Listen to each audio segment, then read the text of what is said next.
Rainbow allrounder exterior paint, বাংলাদেশের আবহাওয়া উপযোগী একমাত্র পেইন্ট। দর্শক স্বাগত নিউজ 24 রাত 10টার সংবাদে আপনাদের সাথে আছি আমরা দুজন, আমি রাশেদ ইমাম এবং আমি রিদিমা হক। এতক্ষণ দেখছিলেন সংবাদ শিরোনাম, এবারে পুরো খবর। বঙ্গবন্ধুর ভাস্কর্য ভাঙচুর ও অবমাননার প্রতিবাদে এবার সারা দেশে মাঠে নামলেন সরকারি কর্মকর্তা ও কর্মচারীরা। ঢাকায় কেন্দ্রীয় কর্মসূচির আয়োজন করে সরকারি কর্মকর্তা ফোরাম। সেখানে ঊর্ধ্বতন কর্মকর্তারা বলেন, জাতির জনকের অবমাননা মানে বাংলাদেশকে অবমাননা, আর বাংলাদেশের যে কোনো অবমাননা প্রতিহত করতে প্রস্তুত আছেন তারা। শাহলি জয় রিপোর্ট। কুষ্টিয়ায় জাতির জনকের ভাস্কর্য ভাঙচুর এবং অবমাননার প্রতিবাদে বঙ্গবন্ধু আন্তর্জাতিক সম্মেলন কেন্দ্রে এই সমাবেশ। প্রশাসনের কর্মকর্তারা স্পষ্ট জানিয়ে দেন, জাতির পিতার বিরুদ্ধে কোনো ধরনের কুরুচিকর মন্তব্য, তার বিরুদ্ধে অবস্থান নিয়ে যে কোনো ধরনের অপতৎপরতা বরদাস্ত করা হবে না। জাতির পিতার একটা আঘাত মানে আমাদের সংবিধানের উপরে শত আঘাত। জাতির পতাকা খামচে ধরেছে সেই পুরনো শকুন। সুতরাং প্রতিরোধ কিভাবে? প্রতিরোধটা আমাদের সাংস্কৃতিক প্রতিরোধ, শিক্ষার মাধ্যমে প্রতিরোধ গড়ে তুলতে হবে। অনুষ্ঠানে সরকারি কর্মকর্তারা জানান, মুক্তিযুদ্ধের পরাজিত শক্তির ইন্ধনে এ ধরনের কর্মকাণ্ড ঘটছে। তারা বলেন, স্বাধীনতা বিরোধী কোনো অপশক্তিরই ঠাঁই হবে না বাংলাদেশে। আমাদের পূর্বসূরীরা 1971 সালে অস্ত্র হাতে যুদ্ধ করে বুকের রক্ত দিয়ে আমাদের স্বাধীনতা দিয়েছে। তাদের উত্তরসূরি হিসাবে আমরা একটি বাঙালি থাকতেও আমরা এই অপমান সহ্য করব না। আজকে আমরা দেখি অনেকে উল্লঙ্ঘন করেন, মাসল ফ্লেক্সিং করেন, রাষ্ট্রের সঙ্গে muscle flexing. Go back, sit back and try to realize what you're doing. বক্তারা বলেন, মুক্তিযুদ্ধের চেতনাকে সমুন্নত রাখতে তৎপর আছেন প্রজাতন্ত্রের কর্মচারীরা। আমরা আমাদের জীবদ্দশায় কোন রকমের অন্যায়, জাতির পিতার অসম্মান হবে সেটা আমরা হতে দেব না। বঙ্গবন্ধুর ভাস্কর্য অবমাননার প্রতিবাদে মাঠে নেমেছেন ব্যবসায়ীরাও। রাজধানীতে ব্যবসায়ীদের শীর্ষ সংগঠন FBCCI এর সদস্যরা এই ঘটনার প্রতিবাদে বিক্ষোভ সমাবেশে জানান, জাতির জনকের অবমাননা কোনোভাবেই মেনে নেবে না দেশের ব্যবসায়ী সমাজ। শাহ আলী জয়, নিউজ 24, ঢাকা। জাতির পিতার সম্মান রাখবো মোরা অম্লান, এই স্লোগানে ভাস্কর্য বিরোধী অপতৎপরতা রুখতে প্রজাতন্ত্রের কর্মচারীদের সঙ্গে একাত্মতা জানিয়েছেন মুক্তিযোদ্ধা ও ব্যবসায়ীরা। কেন্দ্রীয় কর্মসূচির অংশ হিসেবে বিভাগীয় ও জেলা শহরে মানববন্ধন ও প্রতিবাদ সমাবেশ অনুষ্ঠিত হয়। প্রতিবেদক ও প্রতিনিধিদের তথ্য ও ছবিতে ডেস্ক রিপোর্ট। জাতির পিতার জন্য শনিবার সকালে রাজশাহীর শিল্পকলা একাডেমি মিলনায়তনে প্রতিবাদ সমাবেশ করে বিভাগীয় ও জেলার সরকারি কর্মকর্তা কর্মচারীরা। রাজশাহী বিভাগীয় কমিশনার হুমায়ুন কবির খন্দকারের সভাপতিত্বে সমাবেশে বিভিন্ন দপ্তরের কর্মকর্তারা বক্তব্য রাখেন। খুলনায় প্রতিবাদ সমাবেশ করেছে বিভাগীয় ও জেলা পর্যায়ের প্রশাসনিক কর্মকর্তারা। সকালে জেলা প্রশাসক কার্যালয়ের সামনে থেকে একটি মিছিল নগরীর বিভিন্ন গুরুত্বপূর্ণ সড়ক প্রদক্ষিণ করে শহীদ হাদিস পার্কে গিয়ে শেষ হয়। চট্টগ্রামের দামপাড়ায় বিক্ষোভ মিছিল ও মানববন্ধন করেছেন বাংলাদেশ জুডিশিয়াল সার্ভিস অ্যাসোসিয়েশনের সদস্যরা। এছাড়া বিভাগীয় ও জেলা পর্যায়ে সরকারি কর্মকর্তাদের অংশগ্রহণে প্রতিবাদ সমাবেশ অনুষ্ঠিত হয়। বরিশালে আয়োজিত সমাবেশে বক্তব্য রাখেন বিভাগীয় কমিশনার অমিতাভ সরকার, পুলিশ কমিশনার মোহাম্মদ শাহাবুদ্দিন খান, জেলা প্রশাসক SM অজিউর রহমান সহ আরো অনেকে। এর আগে সকালে সার্কিট হাউস থেকে একটি প্রতিবাদ র্যালি বের হয়। রংপুরে সরকারি কর্মকর্তাদের পাশাপাশি মানববন্ধন করেছে জেলা আওয়ামী লীগ। এছাড়া ব্যবসায়ীদের বিভিন্ন সংগঠন প্রেস ক্লাব চত্বরে আয়োজিত অবস্থান কর্মসূচিতে অংশ নেন। কেন্দ্রীয় কর্মসূচির অংশ হিসেবে বাগেরহাটে বঙ্গবন্ধুর ভাস্কর্য ভাঙচুরের প্রতিবাদে মানববন্ধন ও সমাবেশ হয়েছে। নেত্রকোনায় জেলা প্রশাসন আয়োজিত মানববন্ধন থেকে বঙ্গবন্ধুর ভাস্কর্য ভাঙচুরের প্রতিবাদ জানানো হয়। জয়পুরহাটে সমাবেশ করেছে ব্যবসায়ীদের সংগঠন জেলা চেম্বার অব কমার্স। একই ইস্যুতে মেহেরপুর, ঝালকাঠি, সুনামগঞ্জ, পঞ্চগড়, রাজবাড়ী, দিনাজপুর, শেরপুর, বরগুনা সহ দেশের সবকটি জেলা শহরে মানববন্ধন ও প্রতিবাদ সমাবেশ করেছেন সরকারি কর্মকর্তা, কর্মচারী, মুক্তিযোদ্ধা ও ব্যবসায়ীরা। Desk report, news 24। যারা বঙ্গবন্ধুর ভাস্কর্য ভাঙতে চায় তাদের প্রতিহত করার ঘোষণা দিয়েছেন গৌরব ৭১ আয়োজিত জাগরণ মঞ্চের বক্তারা। শনিবার বিকেলে জাতীয় জাদুঘরের সামনে শাহবাগে এই সমাবেশ অনুষ্ঠিত হয়। বাংলাদেশের সংবিধান থেকে ধর্মনিরপেক্ষতা সরানোর হুমকির প্রতিবাদে এই সমাবেশের আয়োজন করা হয়। অনুষ্ঠানে স্বাধীনতার পরাজিত শক্তিরাই বঙ্গবন্ধুর ভাস্কর্য ভাঙচুর করেছে বলে অভিযোগ করেন আওয়ামী লীগ নেতারা। সমাবেশে বক্তারা বলেন, বঙ্গবন্ধুর ভাস্কর্য ভাঙচুরকারীদের ক্ষমা করা যায় না। স্বাধীনতার চেতনাকে অক্ষুণ্ণ রাখতে সবাইকে ঐক্যবদ্ধ থাকারও আহ্বান জানানো হয়।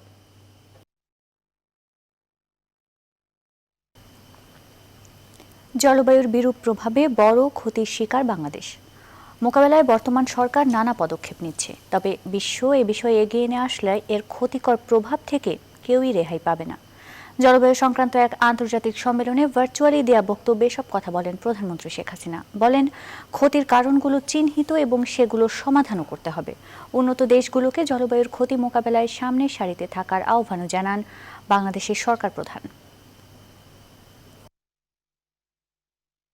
Reality is that the climate change is neither going to take a break nor it will spare us from its adverse impact for our inaction. In this regard, I would like to remind everyone that there is a limit to adaptation. Every year, we are spending $2 billion for climate change sensitive projects and $3 billion for adaptation measures. অযত্ন, অবহেলা আর বেহাল ব্যবস্থাপনায় ধুঁকছে দেশের বেশিরভাগ সরকারি হাসপাতাল। পেশাদারিত্বের অভাবে সুষ্ঠু সেবা থেকে বঞ্চিত হচ্ছে রোগীরা। ভুল চিকিৎসায় কাউকে বরণ করতে হচ্ছে পঙ্গুত্ব কিংবা অঙ্গহানির মতো ঘটনা। উপজেলা আর থানা স্বাস্থ্য কমপ্লেক্সগুলোতে নেই পর্যাপ্ত চিকিৎসা সরঞ্জামাদি, যাতে চরম ভোগান্তিতে পড়তে হয় রোগীদের। রাজধানী ও এর আশেপাশের কয়েকটি সরকারি হাসপাতালের চিত্র তুলে ধরছেন ফখরুল ইসলাম।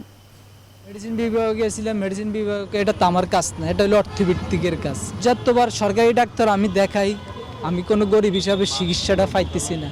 রাজধানীর পঙ্গু হাসপাতালে 6 মাস ঘুরেও তার হাত ভাঙার চিকিৎসা করাতে পারেননি। হাসপাতালের জরুরি বিভাগের সামনে গেলে আবুল হোসেনের মতো দূর দূরান্ত থেকে আসা এমন অসংখ্য রোগীর অভিযোগ পাওয়া যায়। তো এইখানে 3 মাস ভর্তি আছিলাম, এবার 3 মাস ভর্তি থাকার পরে অপারেশন করছে আমার। মানে ডাক্তার দেখাই দিয়েছি, আবার 15 দিন পর আবার আইতে গেছি। আমার এই টেস্ট দিতেছে, ওই টেস্ট দিতেছে, কালকে আসতে বলতেছে, মানে খুব ঘুরতেছি, ভর্তি হওয়ার কোনো চান্সই পেতেছি না। রোগী ভাগিয়ে নিতে হাসপাতালের সামনে ওত পেতে থাকে দালাল সিন্ডিকেট চক্র। এমনই চিত্র মেলে ঢাকা মেডিকেল কলেজ হাসপাতালের জরুরি বিভাগের সামনেও। ক্যামেরা দেখে পালিয়ে যাওয়ার চেষ্টা করেন বাচ্চা চুরি সিন্ডিকেট চক্রের এই সদস্য।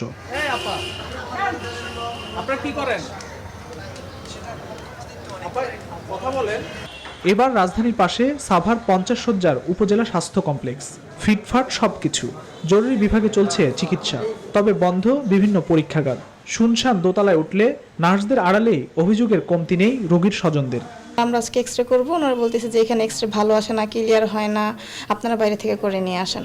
পরে আমরা বাহির থেকে করে আসছি, মানে এখানে কোনোভাবে করবেই না ওনারা। টাইম টু টাইম যদি ওনাদের মেডিসিনটা ঠিক মতন না দেয়, রোগী তাহলে কি করে এখানে ভালো হবে? হাসপাতালের কর্মকর্তাও শোনালেন নানা সংকটের কথা। অনেক রোগী আছে যারা ডিজিটাল এক্সরে করতে চায়, ওই ক্ষেত্রে হয়তো আমরা সেটা করতে পারছি না। আমাদের যেটা হলো যে 3য় 4র্থ শ্রেণীর যে জনবল, সেটা আমাদের ঘাটতি রয়েছে, এবং হেলথ অ্যাসিস্ট্যান্ট সেটাও কিন্তু আমাদের ফিল্ডে অনেক ঘাটতি রয়েছে। রাজধানীর তেজগাঁও থানা স্বাস্থ্য কমপ্লেক্সটাও দেখতে শুনশান, নীরব। রোগীর চিকিৎসায় প্রেষণে আসা ডাক্তার জানালেন তার আক্ষেপের কথা। ডেন্টাল যে মেন যে ইউনিট, এটা এখানে সচল না। মেশিনটা আসলে নষ্ট হয়ে রয়েছে বলতে গেলে 4 বছর হয়ে গেছে। আর একটা জিনিস যেটা এখানে ডেন্টাল টেকনোলজিস্টের আসি, যে আমি এটা পেশনে আসছি, আমার এখানে পোস্ট নাই। আর চিকিৎসা সরঞ্জামাদি অচিরেই চলে আসবে বলে জানালেন স্বাস্থ্য কমপ্লেক্সের কর্মকর্তা। সরকারি হাসপাতালের অনেক সময় দেখা যায় বেহাল দশা। এখন একটা প্রশ্ন আসতে পারে যে আমরা শুধু জনবলের দোহাই দিচ্ছি, তা না, আমরা কিন্তু পরিশ্রম করছি। বেহাল দশা নিরসন করে দেশের চিকিৎসা সেবা আরো উন্নত করতে জনবল সংকট ও সেবায় বরাদ্দ বাড়ানোর তাগিদ সংশ্লিষ্টদের। ফখরুল ইসলাম, নিউজ 24, ঢাকা। স্বাস্থ্য সহকারীদের লাগাতার ধর্মঘটের মধ্যে বিকল্প পন্থায় সারা দেশে শুরু হলো হাম রুবেলার টিকাদান কর্মসূচি। বরিশালের নিজস্ব ব্যবস্থাপনায় এই টিকাদান কার্যক্রম শেষ করার উদ্যোগ নিয়েছে সিটি কর্পোরেশন। সকালে নগরীর কাউনিয়া মাতৃসদনে হামরুবেলা টিকাদান ক্যাম্পেইনের উদ্বোধন করেন সিটি মেয়র সাদিক আব্দুল্লাহ। খুলনা মহানগরীতে হামরুবেলা টিকাদান ক্যাম্পেইনের উদ্বোধন করেন সিটি মেয়র তালুকদার আব্দুল খালেক। এবার নগরের 31টি ওয়ার্ডে 1,75,200 শিশুকে হামরুবেলা টিকা দেওয়া হবে। 9 মাস থেকে 10 বছর বয়সী শিশুদের আজ থেকে আগামী 24 জানুয়ারি পর্যন্ত এই টিকা দেওয়া হবে।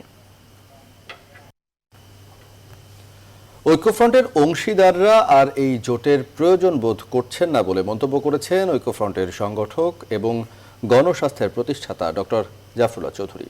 বলেন, আনুষ্ঠানিকভাবে এটা না ভাঙলেও ফ্রন্ট আর একসাথে কাজ করছে না।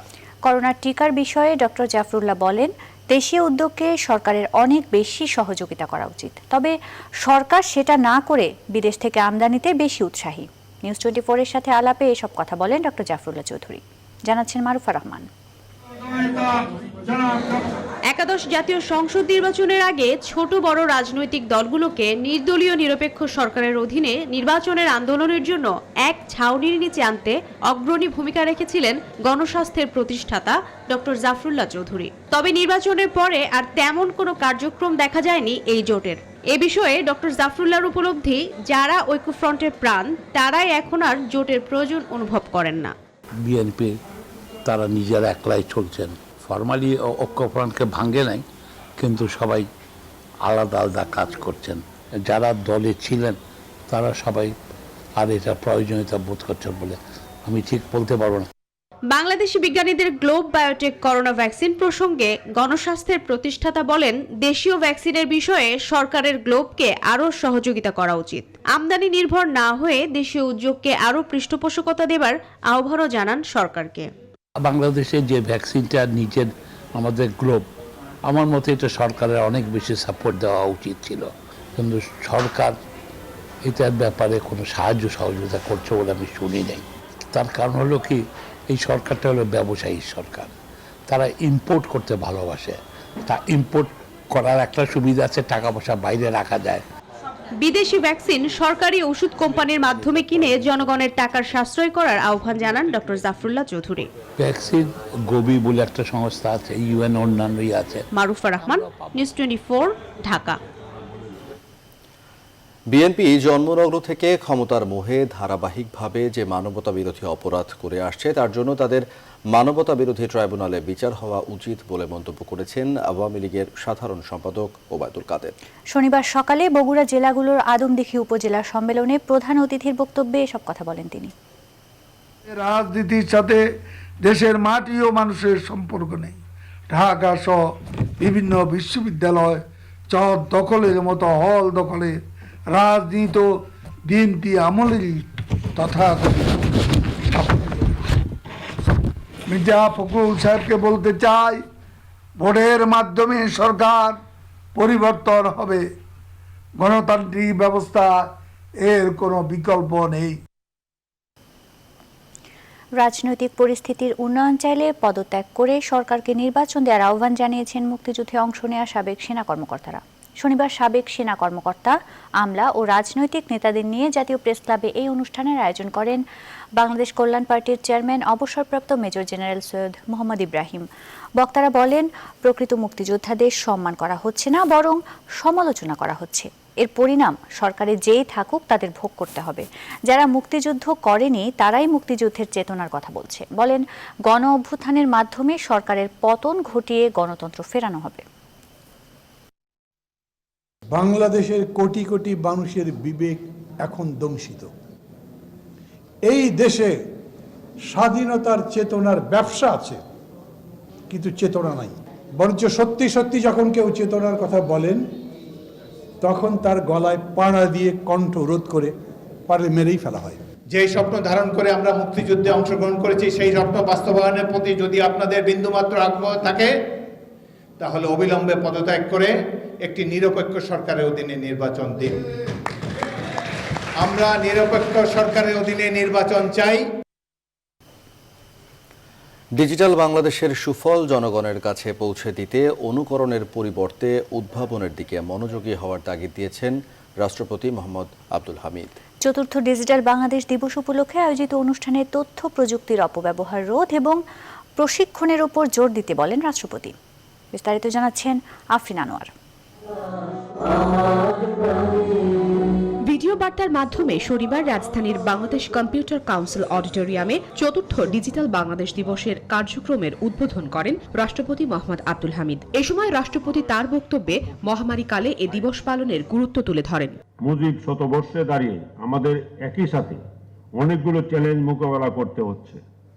দুনিয়া বদলে দেওয়া করোনা মহামারী মোকাবেলার পাশাপাশি দেশের অর্থনীতি সচল রাখতে সরকার নিরলস প্রয়াস চালাচ্ছে।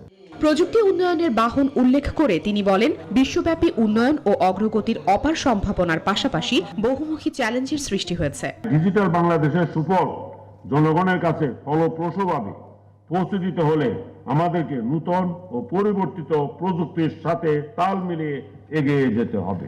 উদ্বোধনী অনুষ্ঠানে ডিজিটাল বাংলাদেশ গড়ে তুলতে 12 বছরের সাফল্য ও অর্জন তুলে ধরে দেশের আইসিটি খাতে বিশেষ অবদানের জন্য 15 ব্যক্তি প্রতিষ্ঠানকে ডিজিটাল বাংলাদেশ দিবস পুরস্কার 2020 প্রদান করা হয়। আফরিন আনোয়ার, নিউজ 24, ঢাকা। রাত 10টার সংবাদের সময় হলো বিরতির। আরো সংবাদ নিয়ে ফিরছি, সাথে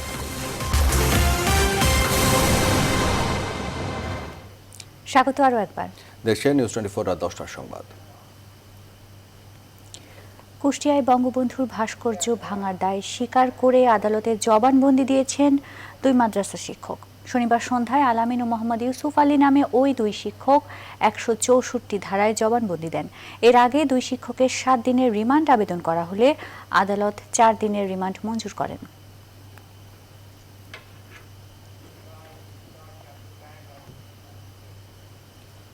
পদ্মা সেতুর মূল কাজ হয়ে যাওয়ায় বিএনপি নেতারা লজ্জা পেয়েছেন বলে মন্তব্য করেছেন ডক্টর হাসান মাহমুদ। শনিবার সকালে মিন্টো রোডের সরকারি বাসভবনে এক ব্রিফিংয়ে কথা বলেন তিনি। বলেন, পদ্মা সেতুর কাজ শুরু থেকে দুর্নীতির অভিযোগ তুলে নানা অপপ্রচারে লিপ্ত ছিল বিএনপি ও তাদের অঙ্গ সংগঠনগুলো। পদ্মা সেতুর কাজ প্রায় সম্পন্ন হয়ে গেল, তখন এদের মুখে কোনো বক্তব্য নেই। এতে মনে হচ্ছে পদ্মা সেতু হয়ে যাওয়াতে তারা লজ্জা পেয়েছেন, তারা খুব আশাহত হয়েছেন বলে অনেকেই ধারণা করছে। দেশের বিরুদ্ধে কোনো যদি কথা বিদেশিরা কেউ উচ্চারণ করে, যেই আওয়াজে বিদেশিরা বলে তার চেয়ে 10 গুণ আওয়াজে তারা কথা বলেন, কিন্তু দেশের এই অগ্রগতিতে তাদের কোনো কথা নাই। এতে জনগণ প্রশ্ন রাখছে যে ওনারা কি দেশের কোনো মঙ্গল চান না? এটি জনগণের প্রশ্ন। দেশের উত্তর এবং দক্ষিণ পশ্চিমাঞ্চলে শীতের তীব্রতা বেড়েছে। শনিবার দিনের সর্বনিম্ন তাপমাত্রা রেকর্ড করা হয়েছে চুয়াডাঙ্গায় প্রায় 12 ডিগ্রি সেলসিয়াস। এছাড়া কুড়িগ্রামে তাপমাত্রা প্রায় 13 ডিগ্রি সেলসিয়াস। ঠান্ডার সঙ্গে ঘন কুয়াশায় জনজীবন প্রায় বিপর্যস্ত।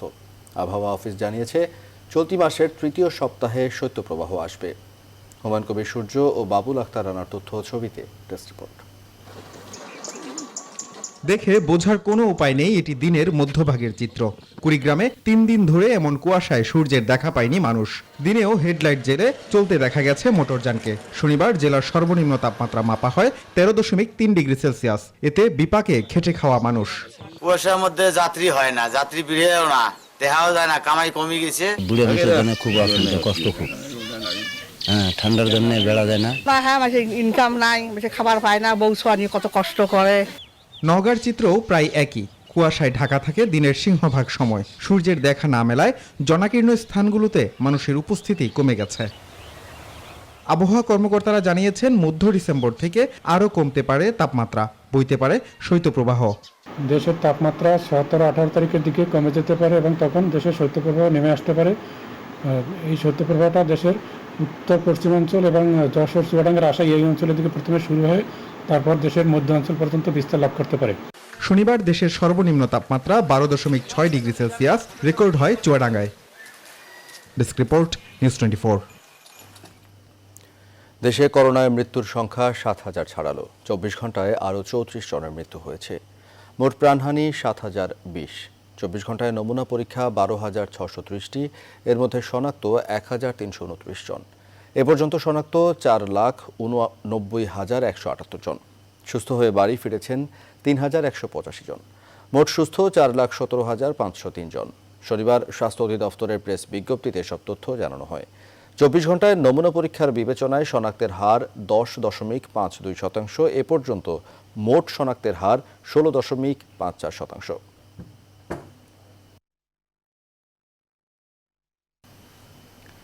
মঙ্গলবার থেকে করোনার টিকা দেয়া শুরু হচ্ছে কানাডায়। পার্শ্ব প্রতিক্রিয়া দেখা দিলে ক্ষতিপূরণ দেওয়ারও ঘোষণা দিয়েছে জাস্টিন ট্রুডো সরকার। এদিকে শুক্রবার ফাইজারের অনুমোদন দিয়েছে মেক্সিকো। অন্যদিকে অনুমোদনের 24 ঘন্টার মধ্যেই টিকাদানের শুরুর কথা থাকলেও আগামী মঙ্গলবারের আগে তা সম্ভব নয় বলে জানিয়েছে ওয়াশিংটন। অন্যদিকে অক্সফোর্ড ও রাশিয়ার স্পুটনিক বিজ্ঞানীরা একজোট হয়ে ট্রায়ালে যাবার ঘোষণা দিয়েছেন।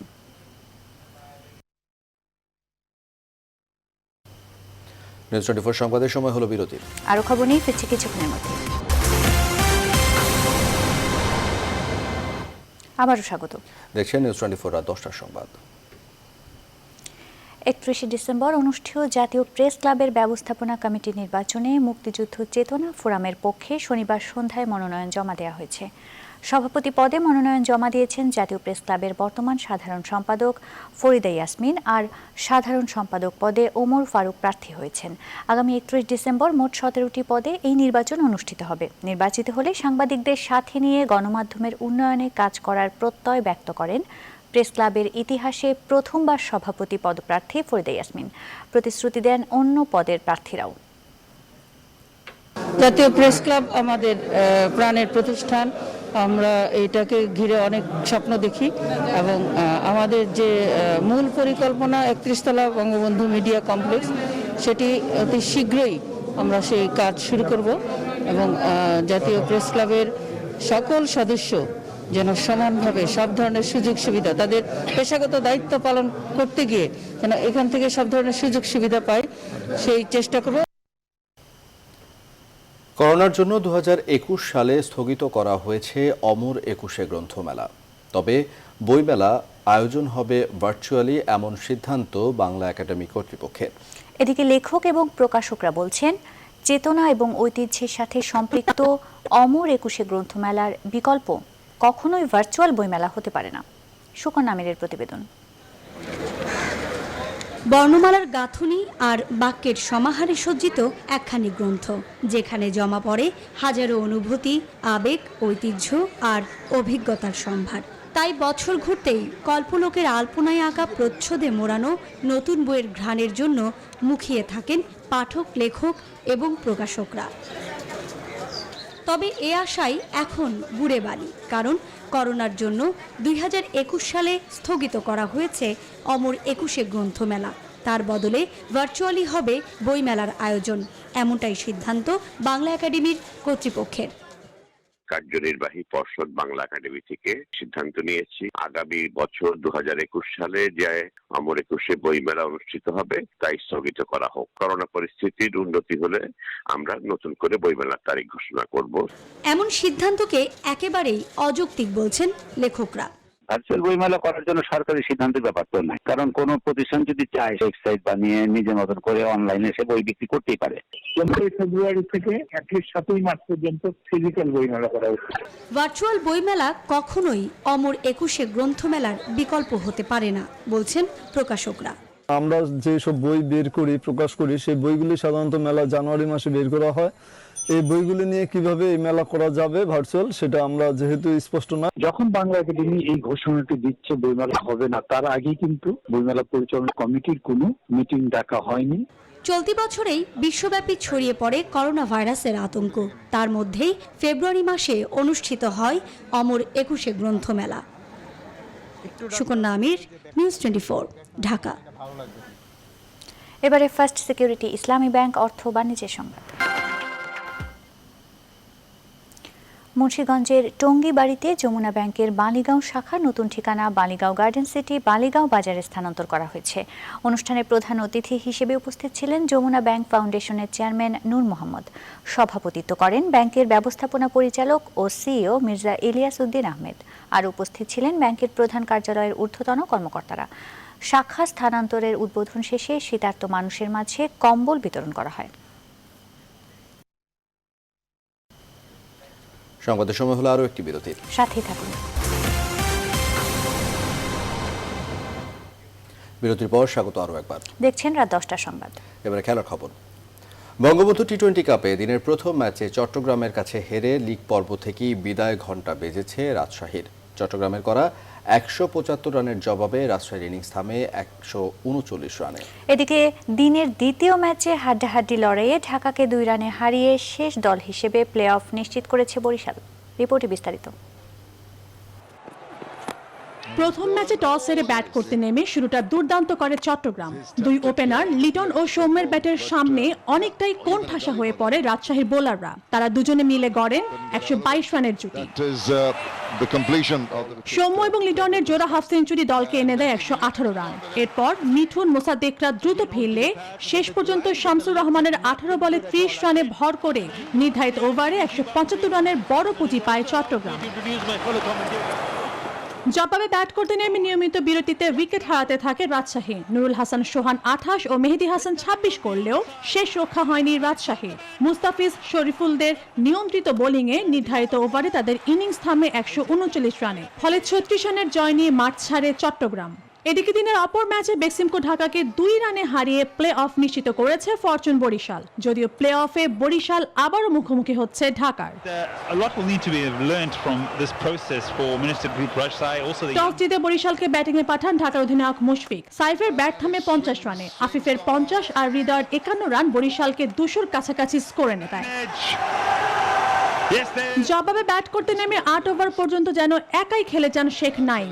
আলামিন ডাক করে ফিরলেও ইয়াসির আলী মাঠে নেমে নাইমের আগ্রাসী ব্যাটিংয়ে যোগ্য সঙ্গ দেন।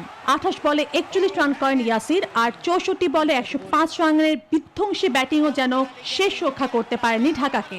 শেষ 2 ওভারে 3 উইকেট যেন ধস নামায় ঢাকার। মাত্র 2 রানে হারের মুখ দেখতে হয় মুশফিকের ঢাকার। 14 ডিসেম্বর প্রথম কোয়ালিফায়ারে দুপুর 12:30-এ চট্টগ্রামের মুখোমুখি হচ্ছে খুলনা। আর এলিমিনেটরে ঢাকা লড়বে বরিশালের বিপক্ষে 14 ডিসেম্বর বিকেল 5:30-এ। Sports desk, news 24। এদিকে বাংলাদেশ জাতীয় ফুটবল দলের অধিনায়ক জামাল ভুঁইয়ার শরীরে করোনা ভাইরাস শনাক্ত হয়েছে। 2022 বিশ্বকাপ ও 2023 এশিয়ান কাপের এশিয়া অঞ্চলের বাছাইয়ের প্রিলিমিনারি রাউন্ডের দ্বিতীয় ধাপের ম্যাচে কাতারের মাঠে 5-0 গোলে হারের পর দেশে ফেরার আগে গত বৃহস্পতিবার জামালের কোভিড-19 পরীক্ষা করা হয়। এরপর ফল পজিটিভ আসার কথা শনিবার জানায় বাংলাদেশ ফুটবল ফেডারেশন। বিবৃতিতে জানানো হয় জামালের তেমন কোনো উপসর্গ দেখা যায়নি এবং কাতারের দোহায় একটি হোটেলে কোয়ারেন্টিনে আছেন তিনি। দর্শক, এই ছিল এখনকার সংবাদে। এতক্ষণ আমাদের সাথে থাকায় সবাইকে ধন্যবাদ।